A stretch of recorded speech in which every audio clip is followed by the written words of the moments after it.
In the late summer of 210 BC, a grand royal procession was crossing China, carrying a secret that could shatter an empire. Behind a screen, inside one of the wagons, the most powerful man in the world was rotting. He had been dead for weeks. To hide the smell from the thousands of people in the procession, his own ministers had packed carts of salted fish around his carriage, so that one stench would cover another. He had united all under heaven, and now he was being carried home like spoiling cargo, because the empire was not yet ready to hear that the first emperor could die. How does a man like that end up as a secret in a fish cart? To answer that, we have to go back, because this is not only the story of how he died, it is the story of why he was so terrified of dying at all. He had done the impossible. He took 7 kingdoms that had torn at each other for centuries and forged them into a single empire, and gave himself a title no one had ever worn: First Emperor, the founder of a line meant to rule for 10,000 generations. And then he declared war on death itself. He sent fleets across the sea for an elixir of immortality. He swallowed pills that may have carried mercury, a bright and patient poison. He filled a tomb the size of a city, the records say, with rivers of liquid mercury. The Terracotta army, those thousands of silent soldiers in the earth near Xi'an, is one man's refusal to accept an ending. Hollywood felt the pull of that image. In the mummy tomb of the Dragon Emperor, his clay army claws back to life.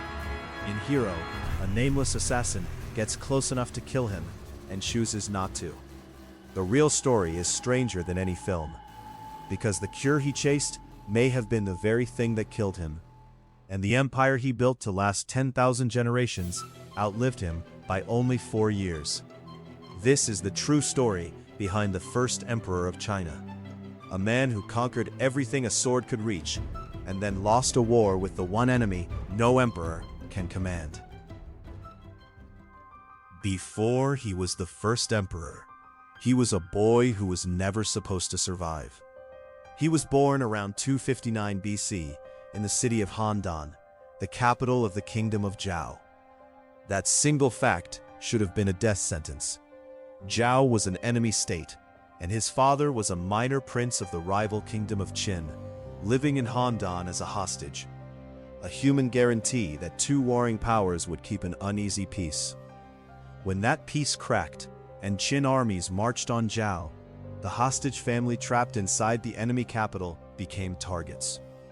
The boy and his mother survived in hiding, in a city that had every reason to want them dead. His name was Ying Zheng, and the lesson of his childhood was carved in early. The people around you can kill you. Safety is something you seize, never something you are given. How that hostage's son reached a throne reads like a conspiracy, because it was one. A wealthy merchant named Lu Bu spent a fortune maneuvering the forgotten prince toward the Qin succession. An investment in a human being. It paid off. The prince became king, and when he died young, the boy inherited the most aggressive military state in China at around the age of 13.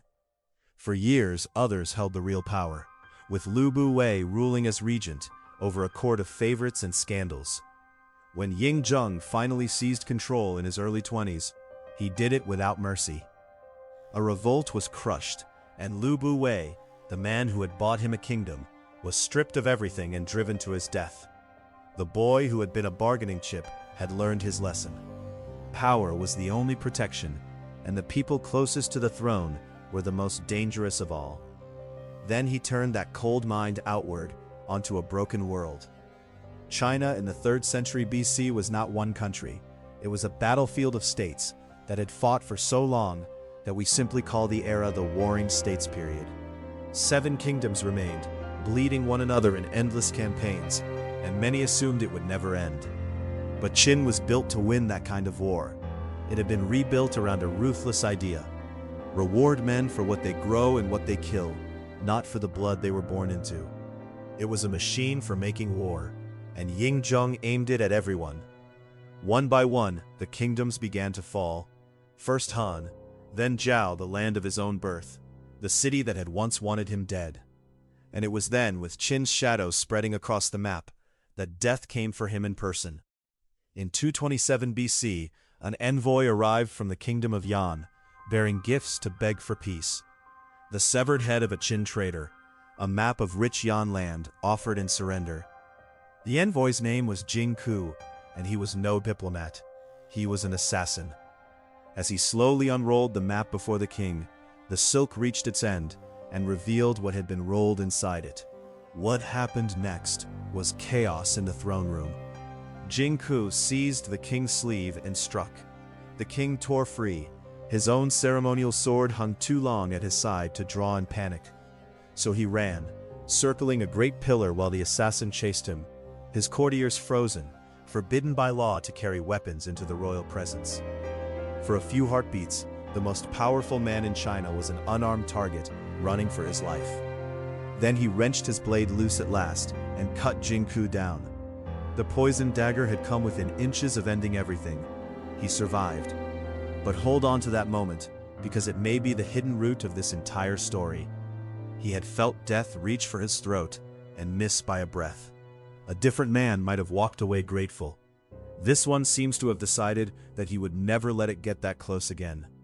He turned his fury on Yan and pressed on. Wei fell, then mighty Chu. Yan was hunted to its end, and finally Qi gave up almost without a fight. In 221 BC, the wars were over. For the first time, the lands we now call China answered to a single ruler. A king was no longer enough. He gathered the oldest and highest words his scholars could find, titles once reserved for legendary sage rulers and the gods of the deep past, and fused them into something new. Huangdi, emperor. And he set one word before it, Shi, first, the first emperor. He decreed that his heir would be the second emperor, the next the third, on and on for 10,000 generations without end. He had survived a hostage's childhood and an assassin's blade. He had swallowed an entire world. And he had just told history that his line would never stop ruling it. The universe was about to disagree. In the spring of 1974, a group of farmers in Shanxi province were digging a well. It was an ordinary act in a dry season. They needed water. The land east of Xi'an was just fields and orchards, and the low hills people had walked across for 2,000 years. And then, a few meters down, their tools struck pieces of hardened clay, fragments of a body, a head with a calm, particular face, pieces of an arm. They had broken into the largest funerary find in human history. Beneath those fields lay an army, not a symbol of an army, not a handful of statues, thousands of life-sized warriors, standing in formation in long underground corridors, where they had stood in the dark since the 3rd century BC. Infantry in ranks, archers kneeling with their weight forward, officers, charioteers, horses, an entire military, modeled in earth, facing east, the direction of the kingdoms the first emperor had conquered. What astonished archaeologists was not only the scale, it was the individuality. No two faces are quite the same. The soldiers have different expressions, different hairstyles knotted in different ways, different builds. Some look young and uncertain, some look like hard veterans.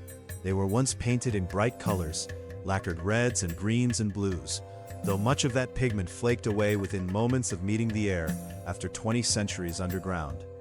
They carried real bronze weapons, swords and spear tips and crossbow triggers, some so well made that they were still sharp when they were found. This was not art for the living. No one was meant to see it. The entire army was buried, sealed and forgotten, built for an audience of one in a world the emperor expected to enter after death. The ancient historian Sima Chen, writing a little over a century later, claimed that 700,000 laborers worked on the emperor's tomb complex. Even if that number grew in the telling, the truth on the ground is staggering enough. The pits hold thousands of figures, and excavation is still going on today, decades after that first well. New warriors are still emerging from the soil. Stop and consider what this means about the man. He did not build an army of earth because he expected to rest. He built it because he expected to continue, to rule, to command, to wage war on the far side of death, exactly as he had on this side. The Terracotta Army is not a monument to a finished life. It is a garrison for a reign he believed would never truly stop. And it raises a question that runs underneath this entire story. What kind of man looks at the most complete victory in the history of his world, the unification of all under heaven, and decides that it is not enough, because it will end the moment his heart stops beating? The answer is a man who had already decided to fight death directly, while the clay soldiers were being shaped and buried. Their living master was beginning a very different campaign. He was not only preparing a kingdom for the afterlife, he was trying to make sure he would never need one. Power could give the first emperor almost anything. It could not give him time. He had conquered every kingdom, but he could feel the one enemy that comes for everyone, peasant and emperor alike, drawing closer. Unlike most people of his age, he refused to accept it. He did not want a long life. He wanted no death at all. So he surrounded himself with a particular kind of man. The sources call them feng shui, masters of methods, part physician, part alchemist, part mystic. They claimed to know the secrets of immortality. They spoke of distant islands in the eastern sea, where undying spirits lived, and of substances that could halt the decay of the body. To a ruler desperate to escape his own mortality, they were irresistible, and they knew it. The most famous of them was a man named Xu Fu. Around 219 BC, Xu Fu told the emperor of 3 sacred mountains in the Eastern Ocean, home to immortals who held the elixir of life, and asked for an expedition to find them. The emperor agreed on a scale almost beyond belief. By tradition, Xu Fu was sent to sea with a fleet and thousands of young men and women, along with craftsmen and supplies, to bring back the secret of eternal life.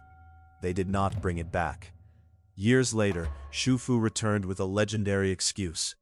Great sea creatures, monstrous fish, had blocked the route to the islands, and he needed archers to drive them off. He sailed again, and this time, the histories say, he never came back at all. Later stories, especially in Japan, would claim that Xu Fu and his young colonists simply landed on foreign shores and stayed, rather than return to a furious emperor empty-handed. Whether any of that is true is impossible to confirm. What is certain is that the emperor poured staggering resources into the sea and received nothing he could drink. And there was a darker side to this obsession, one that fell on anyone who failed him or doubted him. When some of the alchemists could not produce the elixir they had promised, and instead fled while spreading criticism of the emperor behind his back, the histories say his response was merciless. According to Sima Chen, writing more than a century later, hundreds of scholars and practitioners, traditionally numbered at around 460, were rounded up and buried alive in the capital. We should be careful with that account. Many modern historians question how literally it should be taken, since it comes from a later dynasty with reasons to blacken the first emperor's name, and some treat the live burial as closer to legend than confirmed fact. What is far better documented is what came alongside it. On the advice of his chancellor, the emperor ordered a great burning of books. Works of history, poetry, and the philosophies of rival schools were thrown into the fire, so that the past could no longer be used to question the present. Practical manuals on medicine, farming, and divination were spared. Ideas that might breed dissent were not. Sit with the contradiction at the center of this man. He was burning the recorded wisdom of the past to make his new order eternal, while pouring that same dream of eternity into mystics who swore he would personally never die. He wanted to erase history and escape death in the same breath. So he turned from the ocean to the laboratory. If immortality would not come from a distant island, perhaps it could be brewed. Here, the story turns genuinely dark. Chinese alchemy of this era prized one shimmering substance above most others, a brilliant red mineral called cinnabar. Cinnabar is mercury ore. The very thing that made it seem magical, its strange beauty, and its transformation under heat, came from one of the most toxic elements a human body can absorb. Many historians believe the first emperor was taking preparations that contained mercury, convinced they were extending his life. Mercury poisoning does terrible things to the mind and body over time, from tremors and confusion to paranoia and physical decline. And the deeper he went into this obsession, the stranger his behavior became. He began to call himself not by the language of an ordinary ruler, but by the language of a true man, a perfected immortal being. He tried to hide his movements, building covered walkways between palaces so that no one would know where he slept, partly out of fear of assassination, partly out of a growing belief that secrecy itself could help him slip past fate. Think about the trap he had walked into. The most controlling man alive, who had organized a civilization down to the width of its cart axles, had handed the most important question of his life, his own survival, to men almost certainly feeding him poison and calling it salvation. He believed he was drinking the cure. He may have been swallowing his own death, one shining dose at a time. The first emperor did not like to sit still. Again and again he set out on grand tours of his empire, inspecting his conquered lands, climbing sacred mountains, raising carved stones that praised his achievements, and showing the old kingdoms the face of the man who now ruled them all. These journeys were also about immortality. He kept returning to the eastern coast where the deathless islands were said to lie, still hoping the sea would give up its secret. In 210 BC, he set out on what would be his final tour. It was a vast procession, winding through the south and east of the empire. With him traveled key figures of his court, his Chancellor Li Sa, one of the chief architects of the unified state, a trusted eunuch of the inner palace, keeper of the imperial carriages and seals, named Zhao Gao, and one of his many sons, a younger prince named Hu Hai, a favorite of Zhao Gao. Notably absent was his eldest son, Fusu. Fusu had angered his father by objecting to some of his harshest policies, and had been sent far to the north, to the frontier, to serve alongside the empire's leading general, Meng Tan. The most logical heir was hundreds of miles away from his dying father. Remember that. It is about to decide the fate of an empire. Somewhere on the road, the first emperor fell gravely ill. The man who had spent a fortune to never die was now dying, far from his capital, in the back of a moving procession. The records say that as the end approached, he finally did the thing he had avoided for years. He acknowledged a successor. He ordered a letter written to his exiled eldest son, Fusu, summoning him to return and arrange the funeral, which in the language of the court meant come home and take the throne. Then the first emperor died. He was around 49 years old. And here the story becomes a conspiracy worthy of the empire he built. The letter to Fusu had not yet been sent. It was still in the hands of Zhao Gao, the keeper of the seals. With the death still a secret, Zhao Gao understood instantly what no one else could yet act on. Whoever controlled that letter controlled the succession, and Zhao Gao did not want the capable, serious Fusu on the throne. He wanted the pliable young prince Hu Hai, whom he could influence. So he made a proposal to the chancellor, Li Sa. Together, they could suppress the dead emperor's true wishes, destroy the letter, and forge new orders. Li Sa resisted, then gave in. The temptation and the fear of losing his own power under a strong new ruler were too great. Together they kept the emperor's death hidden. The procession continued as if nothing had happened. Meals were still carried into the imperial carriage. Officials still made their reports to a corpse.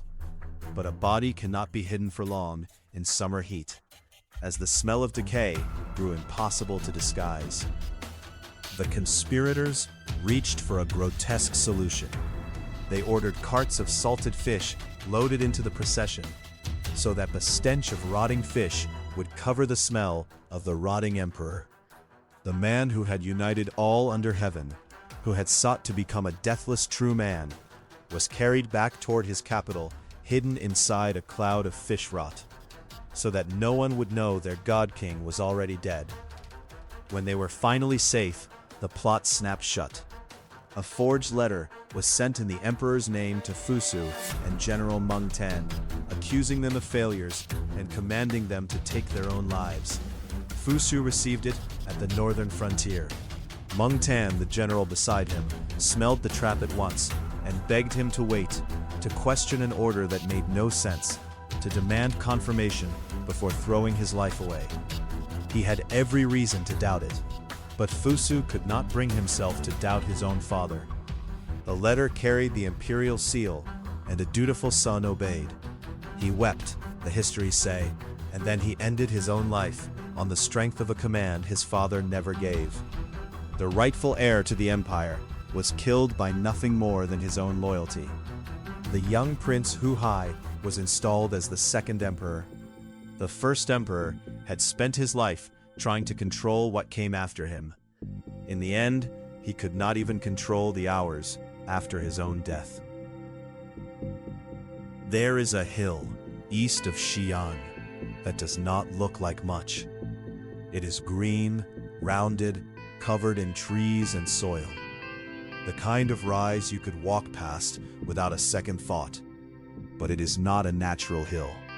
It is the burial mound of the first emperor, raised by hand more than 2,000 years ago. And almost everything important about it is still sealed inside, unseen by any living person. The Terracotta army, for all its fame, is only an outer guard. The warriors stand more than a kilometer from the mound itself. The true tomb, the burial chamber of the emperor, lies beneath that hill, and it has never been opened. What we believe is inside comes mostly from the historian Sima Qian, writing about a century after the emperor's death. His description reads like something from a myth. He wrote that the tomb was a model of the entire world, that the heavens were represented above, set with the constellations, and the earth laid out below, that the great rivers and seas of the empire, the Yangtze, the Yellow River, the oceans, were recreated in flowing liquid mercury, made to move by some hidden mechanism. He wrote of crossbows rigged to fire automatically at intruders, and of lamps fueled to burn for a very long time in the dark. For centuries, this could be dismissed as legend, a grieving, exaggerating chronicle of a dead tyrant's vanity. Then modern science looked at the soil. When researchers tested the ground of the burial mound, they found something remarkable. The earth above and around the suspected burial chamber carries unusually high concentrations of mercury, far above what the surrounding land should contain. And the pattern of that mercury is not random. Some studies have suggested the distribution roughly echoes the idea of seas and waterways, as if the ancient account of mercury rivers were pointing at a real thing buried below. The poison that may have killed the emperor in life appears to be sealing his tomb in death. That mercury is one of the reasons the tomb has never been excavated. Opening it would be dangerous, and far more importantly, it would be irreversible. Archaeologists have learned a hard lesson from the Terracotta army itself. When the painted warriors were first exposed to air, their brilliant colors curled and faded within minutes, lost almost as fast as they were found. Whatever lies inside the central tomb has survived because it has been left alone. There is no proven way to open it without risking the destruction of the very thing everyone wants to see. So it waits. In an age when we have mapped the ocean floor and landed machines on other worlds, the resting place of the most famous emperor in Chinese history sits beneath a quiet green hill, scanned and measured and theorized about, but never entered.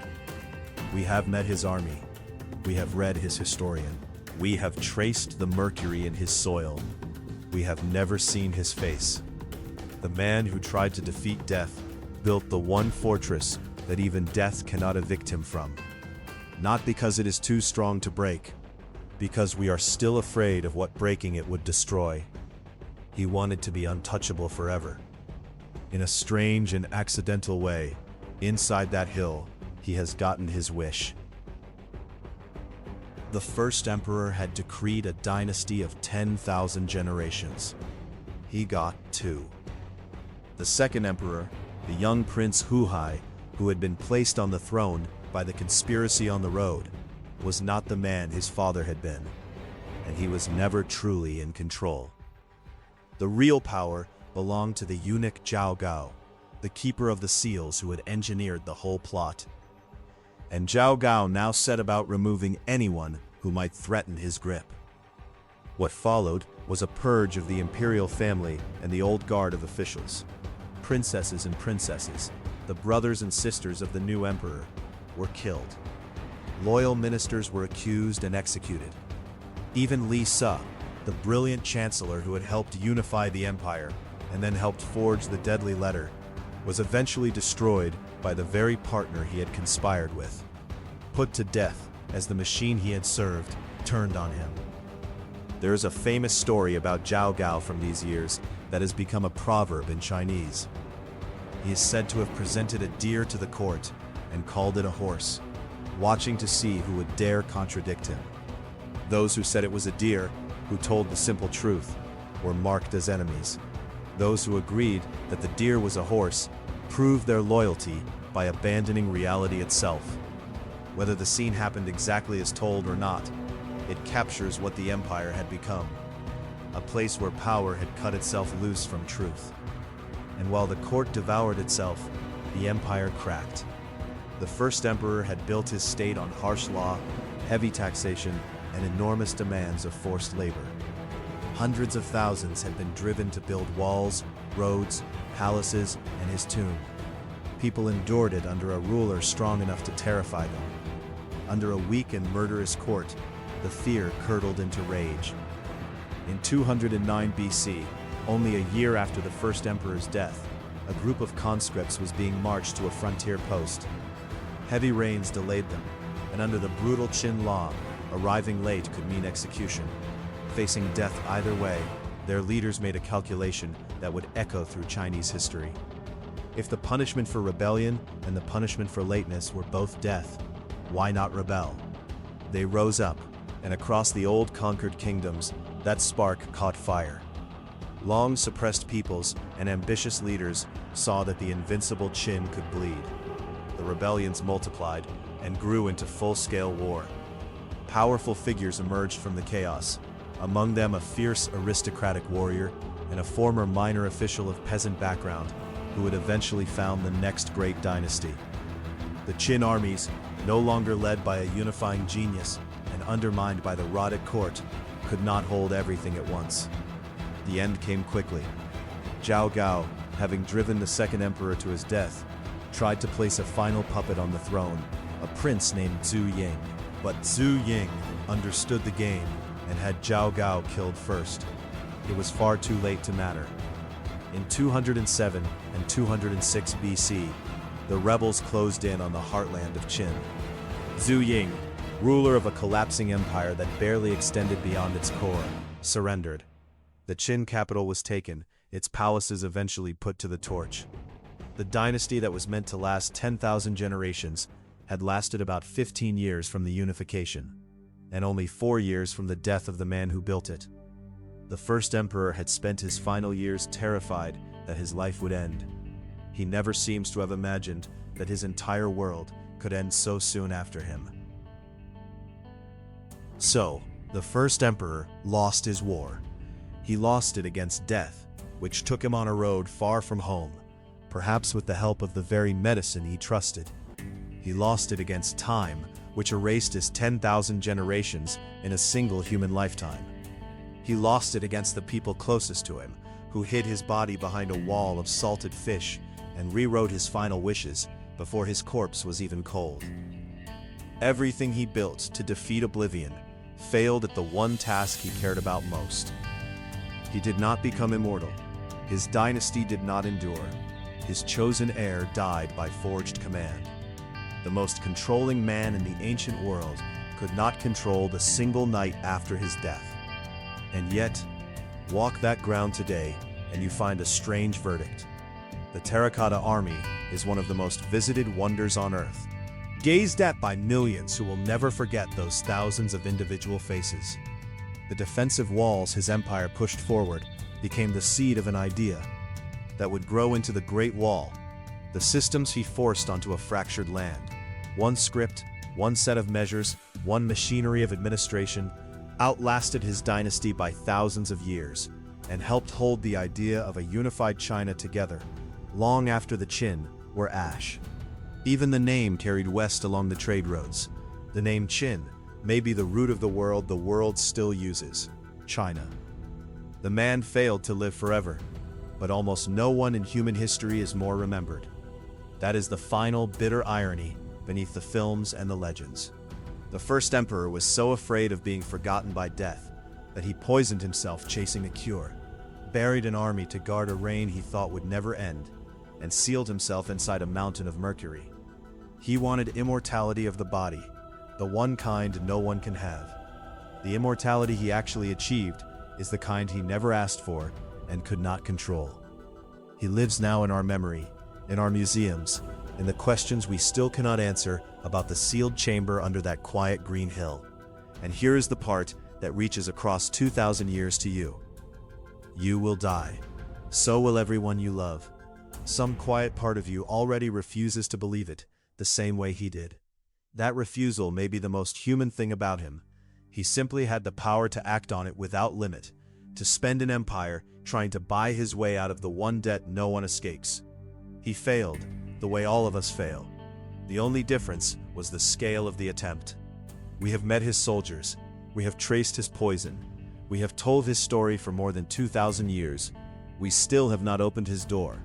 And somewhere under that hill, in the dark, beside rivers of mercury that no living eye has ever seen, the man who declared war on death is still waiting for the empire he was promised. The one that was supposed to last 10,000 generations. He is still waiting. He always will be.